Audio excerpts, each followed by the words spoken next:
Olá, meu nome é Alberto, seja muito bem-vindo e bem-vinda ao canal do e da Dev Eficiente. No episódio de hoje, na verdade, é uma versão mais aprofundada de um episódio anterior que eu gravei, que eu chamei de O Aprendizado que Mudou Minha Vida.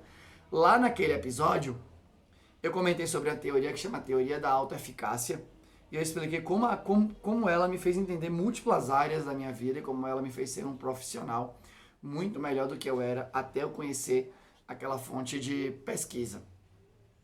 Além daquela teoria, tem outras duas teorias de psicologia, enfim, né, que me influenciam muito, que é a teoria da definição das metas e a teoria da autodeterminação. Então eu quero contar um pouco para você, né, sobre isso, né, sobre como esse conjunto de coisas, sobre como esse aprendizado me trocou de nível, na minha opinião, né, me fez ser um profissional e uma pessoa muito melhor ou muito menos ruim do que eu era antes de conhecer tudo isso daí. Tranquilo? Aí, tranquilo? Bom, como você sabe, né, esse é um canal que eu falo muito de engenharia de software, falo muito de aprendizado. Eu já reviso artigo científico de engenharia de software em si, né?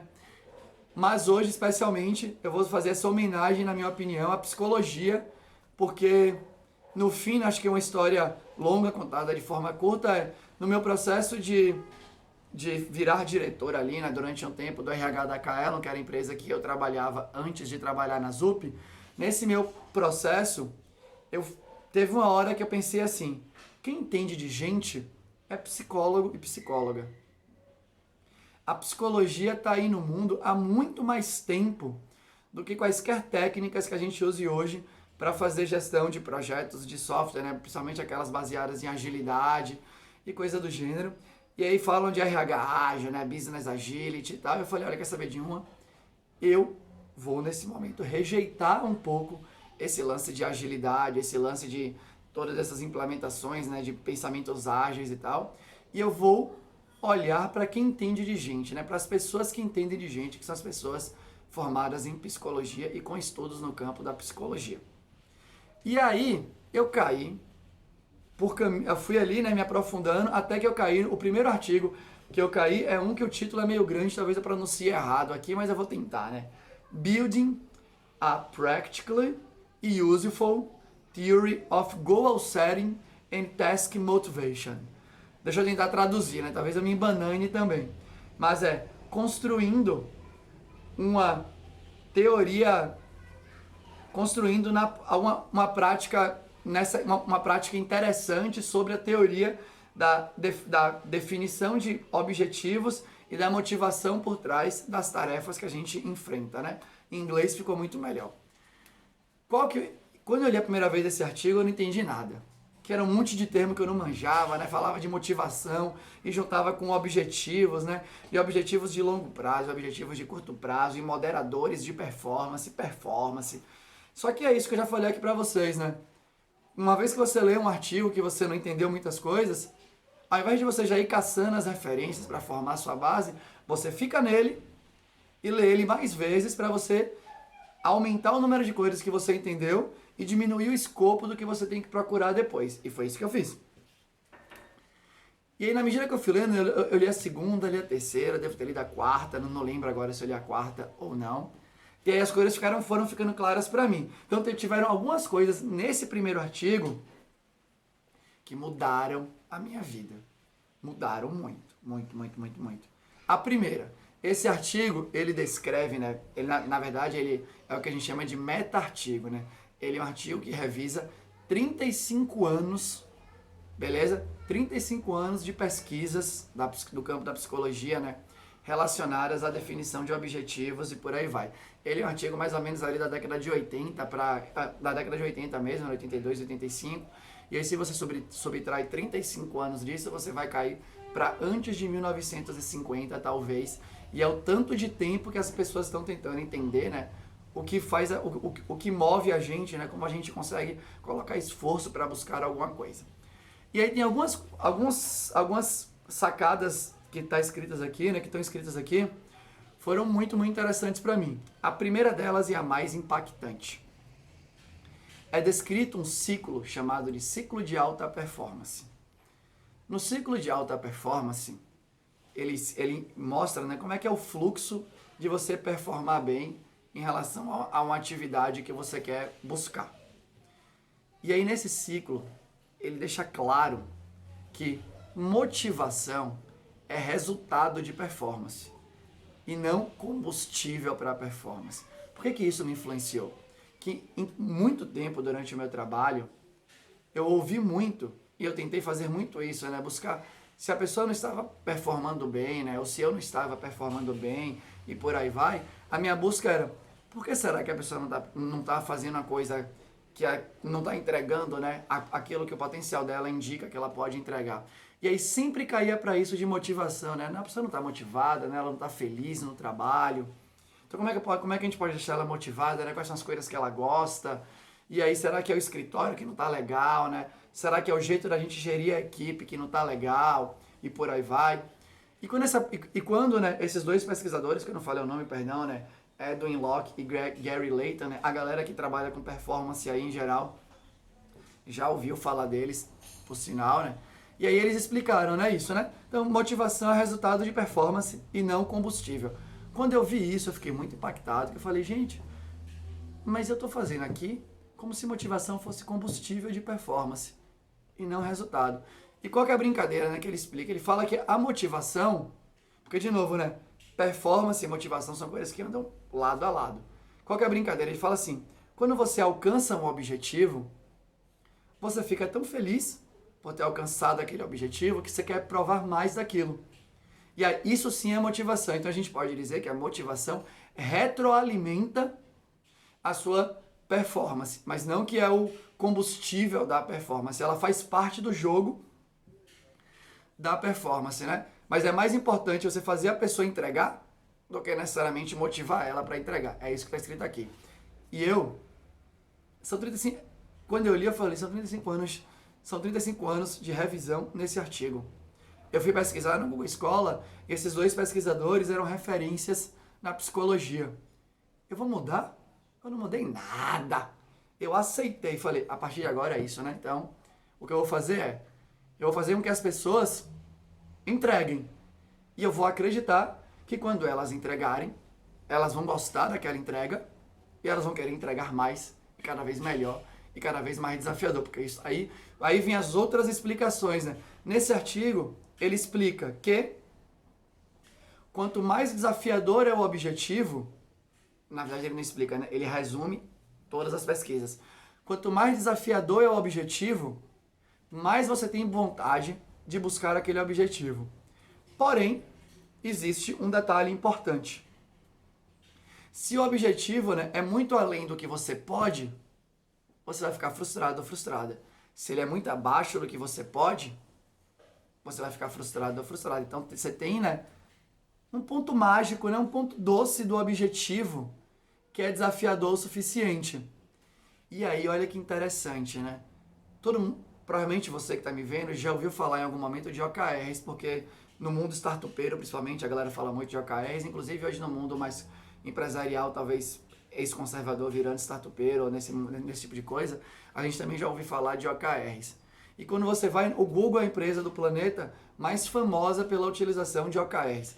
E quando você vai na página de OKRs do Real Work, que é a página de RH do Google, o primeiro link é a referência para esse artigo. Ou seja, né? Os caras não são bestas, eles não ficaram ouvindo o que o mercado está falando. Eles foram em quem tem dirigente, e quem tem dirigente é psicóloga. E aí, quando ele explica, aí quando é explicado isso no artigo, ele fala assim, é inclusive falado assim, quais são os seus moderadores de performance? E aí começa a história, né? Então, esses foram os principais ensinamentos desse. É muito legal porque ele fala de objetivo, né?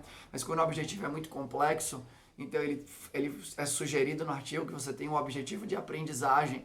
E é desse artigo que eu conecto muitas coisas com vocês, né? Que você sempre tem um objetivo de aprendizado e quebrar esse objetivo, né? Analisar suas habilidades e por aí vai. Só que é descrito o seguinte, né? Beleza, então eu preciso saber, né? Se o objetivo está muito além ou está muito abaixo do que eu posso fazer, né? Se está calibrado.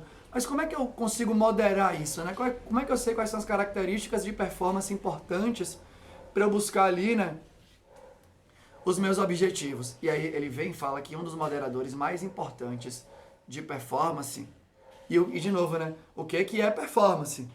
é você traçar um objetivo e conseguir alcançá-lo com qualidade. O que é com qualidade? Sem se estressar e produzindo, né, um resultado, obviamente, que seja interessante, independente do... Quando eu falo independente do contexto, é relacionando com o contexto que você, né, está envolvido ou envolvida, né? Então é um ciclo mesmo, é animal.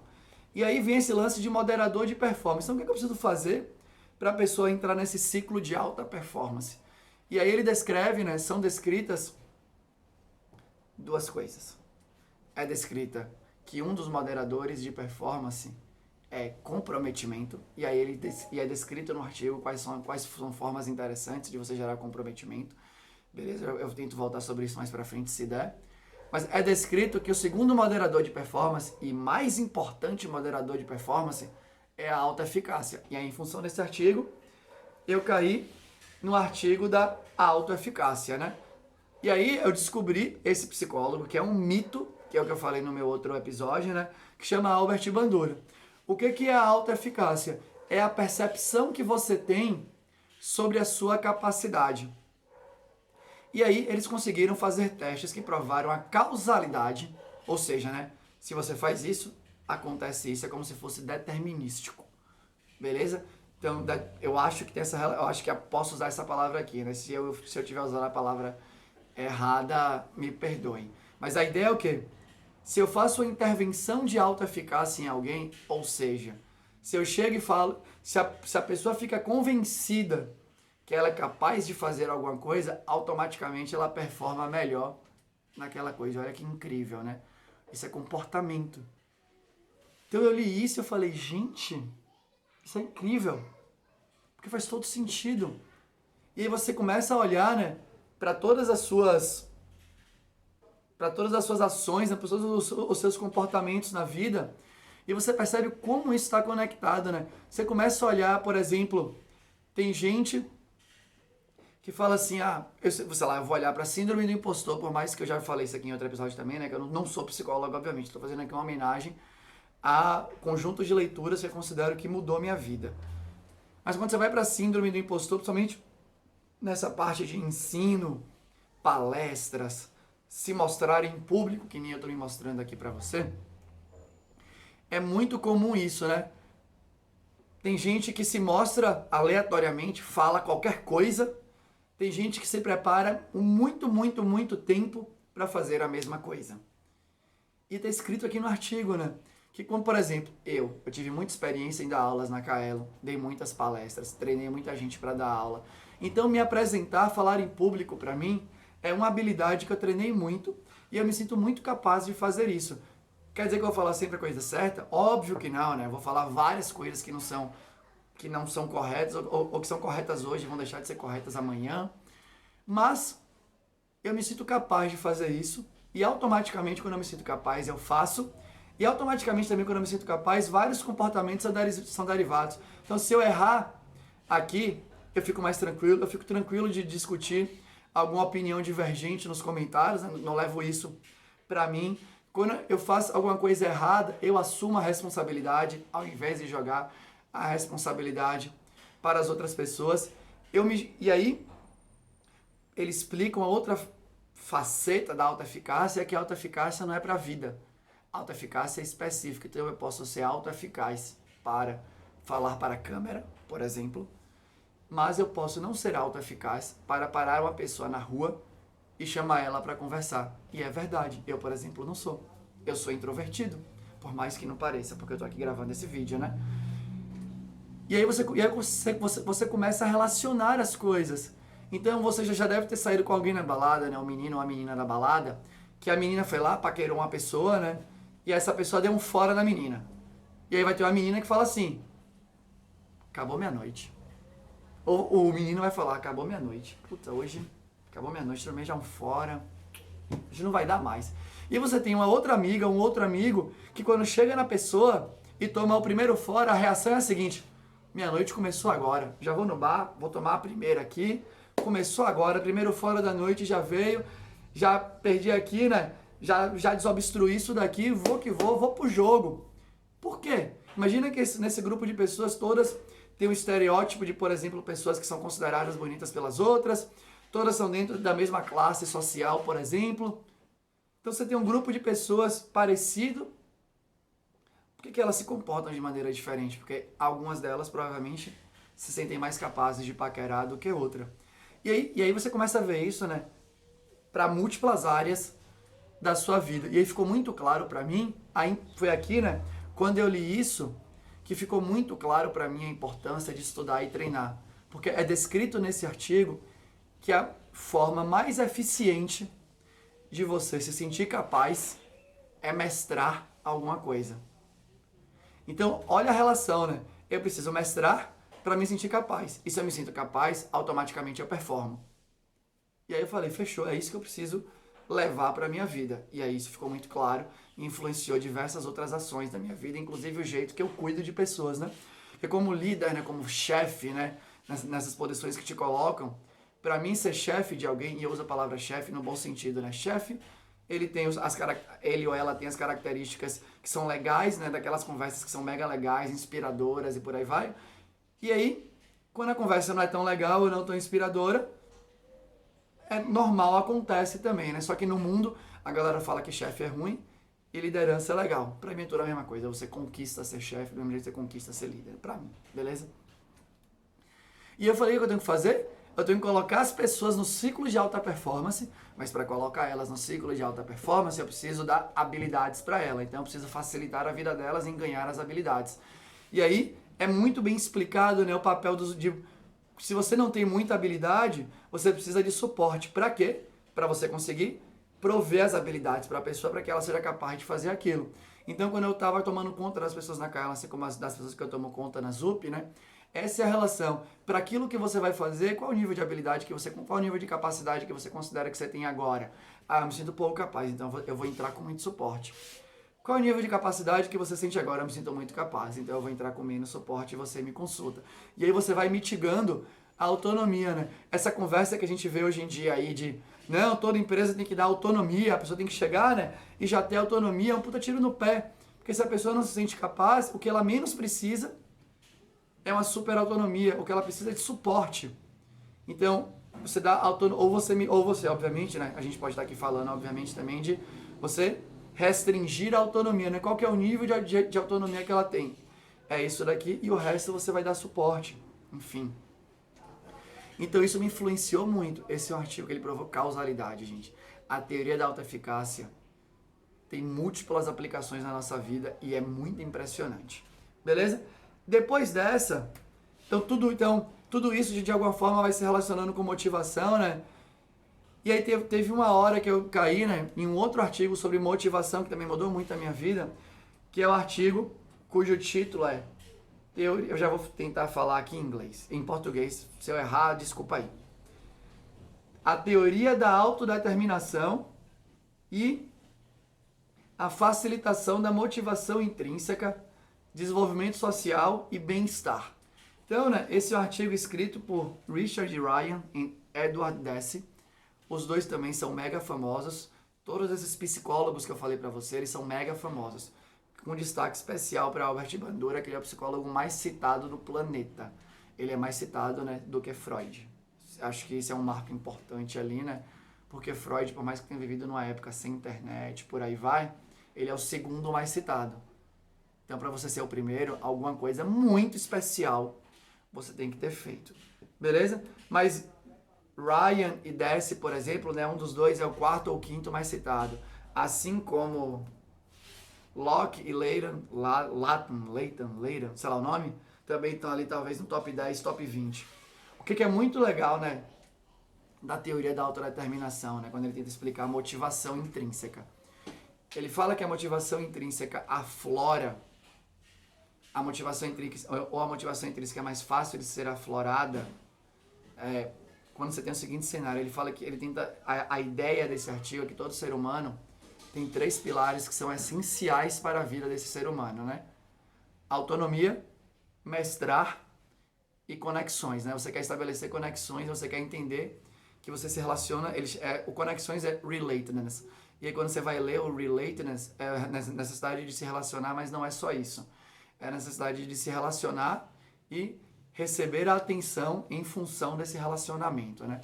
E aí quando eu li isso, de novo, né? Não é uma leitura de um qualquer, de um post de blog qualquer. São pessoas que têm uma pesquisa forte sobre isso. A teoria é bem fundamentada, né? Diversos testes empíricos ali. Daqui a pouco vocês vão ver um barulhinho de privada, talvez um xixizinho que Betinho passou por aqui. E aí eu li, né? Então primeiro essa parte da conexão, né? Aí eu falei, gente, tá aqui explicado, né? Todo mundo precisa de se relacionar e de ter o relacionamento reconhecido, né? E aí eu pensei, tá aqui explicada a necessidade de reconhecimento. E aí eu fiz isso um pilar da minha forma de cuidar das pessoas e de lidar com todo mundo, né? Reconhecer é muito importante. É muito importante. Não sei o que eu tô dizendo, tá escrito. Falei, animal. Fechou. Vou levar isso pra vida. Ele também explica aqui que mestrar é uma coisa que é importante para nossa vida. E aí você linka, e aí, né, é a interseção dos artigos. Você mestra, mestrar tem a ver com alta eficácia, porque quando você mestra, você se sente mais capaz. Quando você se sente mais capaz, você performa e você entra no ciclo da alta performance. Que aí eu falei assim, Jesus, mão na sua cara, né? Jesus, tá explicado. Para mim ficou muito claro. Essa talvez não seja o melhor jeito de você cuidar das pessoas ou olhar para si, talvez não seja. Mas eu confesso que de tudo que eu li, para mim fez muito sentido. Muito sentido. Eu li muitas coisas sobre cuidar de pessoas, gestão, e para mim, até hoje eu tenho feito desse jeito, né? Tudo que eu apliquei, que estava escrito nesses artigos, deu certo até hoje, facilitando o trabalho das equipes, né? Isso de 2 anos e pouco para cá, né? É incomparável para mim a taxa de sucesso de fazer isso, né? A assertividade de fazer isso com quaisquer outras teorias que não foram cunhadas por pessoas que entendem de gente. E aí, né? Nesse daqui, além de necessidade de conexão e mestrar, beleza? Então você precisa, né? Necessidade de conexão, mestrar e autonomia. Eu repeti aqui 2, 3 vezes porque eu tinha esquecido a palavra autonomia. E aí para mim ficou claro, né, como autonomia era importante, mas não era o principal. Então, naturalmente, eu fui deixando o meu viés de dar, tem que dar autonomia, ele foi caindo para mim. A autonomia ficou muito claro, né, que ela vai acontecendo naturalmente, como o processo evolutivo de você mestrar alguma coisa, né? Ou mestrar aí múltiplas habilidades. Beleza? Então, quando eu li, e aí nesse mesmo artigo, ele vai relacionando as coisas com motivação. E ele tem um gráfico, que é animal, que ele traça, né, os possíveis estados de motivação. Deixa eu achar esse gráfico aqui, né? Pra falar pra vocês aqui rapidinho, né? Eu não vou voltar de novo aqui nos detalhes. Mas ele tem, né, um desenho que ele traça os tipos de motivação que nós podemos ter. E aí no canto mais extremo no início, você tem um estado de amotivado, ou seja, é aquela pessoa que está naquela situação que para você reverter ela vai ser muito difícil. Talvez ela realmente precise de um trabalho psicológico mais forte com uma pessoa que é especializada para ela conseguir entrar no estado, né, que ele chama de motivação extrínseca, né, que é a extrinsic motivation. Se você for ler sobre motivação extrínseca, se você for pegar múltiplas opiniões, principalmente quando você fala de agilidade ou algo do gênero, parece que motivação extrínseca é assim, é destrutivo, é bizarro, que você nunca deve ter, né? E aí ele tem a progressão da motivação extrínseca e a última progressão é o que ele chama de motivação extrínseca, regulada e integrada, que eu já falo sobre isso. E aí no melhor canto, né, na distribuição do desenho, você tem a motivação intrínseca. E aí ele descreve o que é motivação intrínseca. E ele descreve assim o que é motivação intrínseca.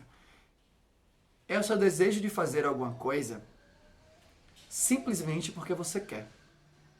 E aí eu te pergunto, você trabalha no seu trabalho hoje em dia simplesmente porque você quer? Você participa dessa equipe? Você participa dessa empresa?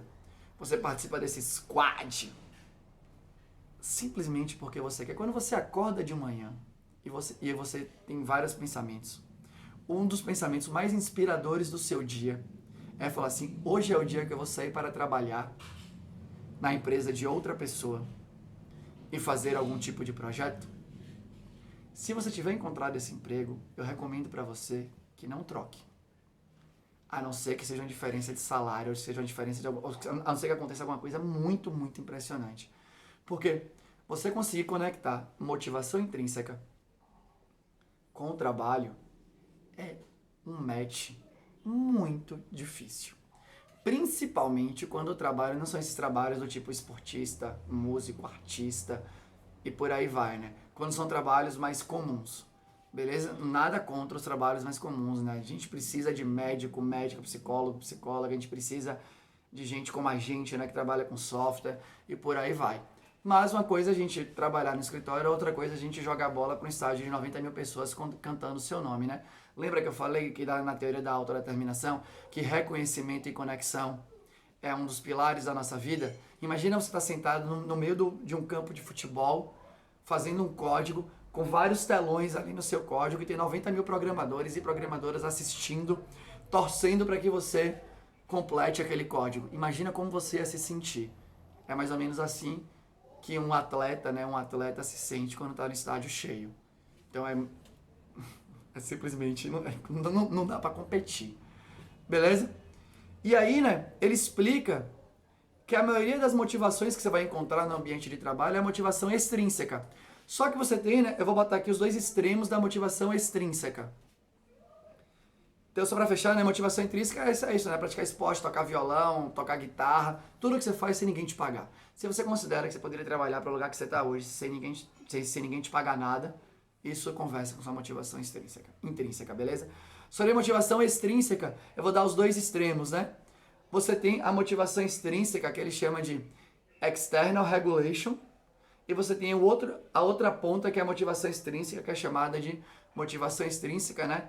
Integrated regulation. Basicamente é o seguinte: na motivação extrínseca, que é chamada de external regulation, é aquele comando-controle bizarro, ou pode ser, inclusive, um ambiente não comando-controle, que você não tem contexto de nada, ninguém te explica nada, simplesmente te pedem para fazer alguma coisa e fala assim, faz aí como você achar melhor, né? Você acha que isso é a pessoa acha que isso é autonomia e tudo mais, mas você não sabe de nada, você não sabe para onde vai, você não sabe o objetivo daquilo que está fazendo, você não sabe os motivos que levaram você até aquele momento para você fazer aquilo que você está fazendo, você não sabe quem vai ser impactado ou impactada com aquilo que você está fazendo, você não sabe basicamente de nada, você só faz, a Deus dará.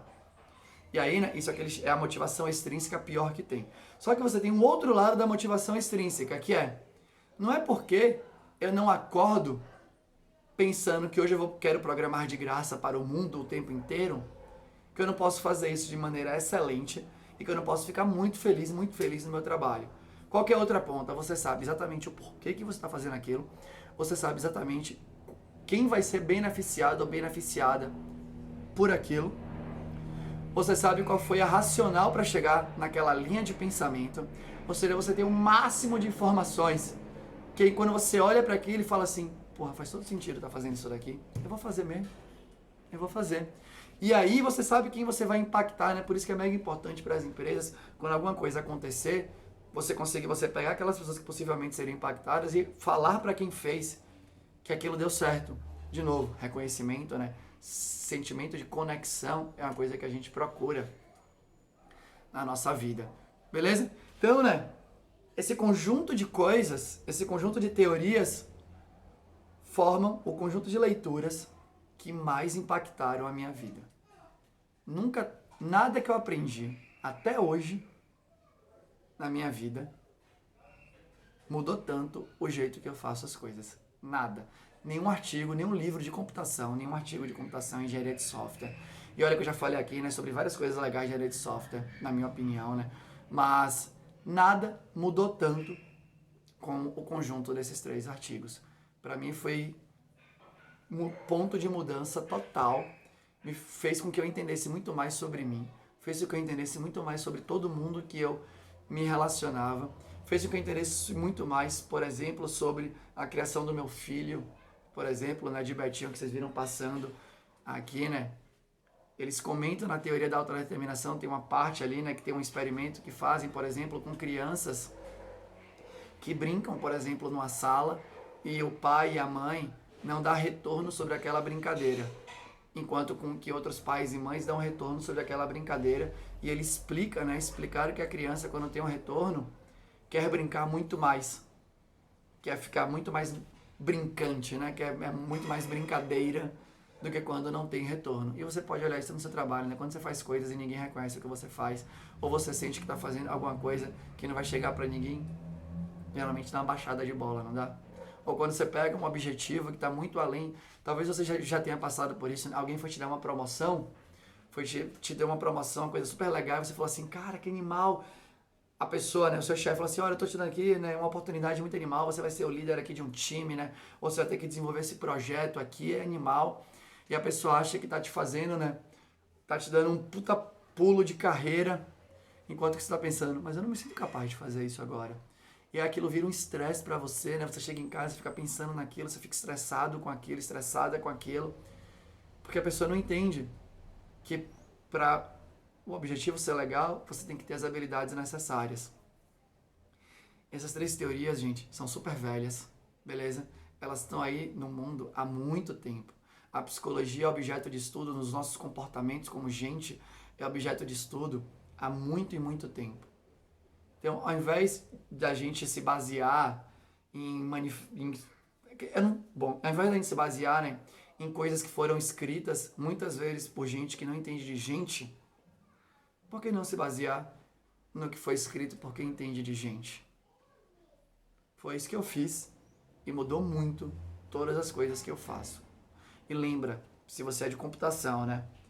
A psicologia tem muito mais experimentos sobre os nossos comportamentos, documentados, experimentos científicos muito, muito válidos, do que experimentos científicos válidos sobre coisas relacionadas à computação. Beleza? Quando você pega, né, os artigos mais citados aí de computação, se tem algum que tem 20, 30 mil citações, assim, é o suprassumo. 30 mil citações, Bandura tem uns 6 ou 7 diferentes artigos. O artigo mais citado dele tem, se eu não me engano, 70 mil, 80 mil citações. É muito impressionante, né, o nível de maturidade da pesquisa no campo da psicologia. Então eu sugiro para você não descartar. Eu vou deixar o link dos 3 artigos aqui no vídeo, né, que eu acho que pode ser interessante pra você, beleza? Mas era isso, né? Foi um vídeo mais longo, mas eu achava legal fazer esse aprofundamento. Eu espero que tenha sido útil pra você, beleza? Se você gostou, deixa um comentário aqui no vídeo. Se você não gostou ou tem um comentário construtivo, deixa aqui também no vídeo. Eu vou ter o maior prazer em respondê-los, tranquilo? E lembra de ficar em casa. Está passando pelo coronavírus, fica em casa, se protege, protege você, protege sua comunidade. Vamos passar por isso juntos. Muito obrigado pelo seu tempo. Era isso. Tchau.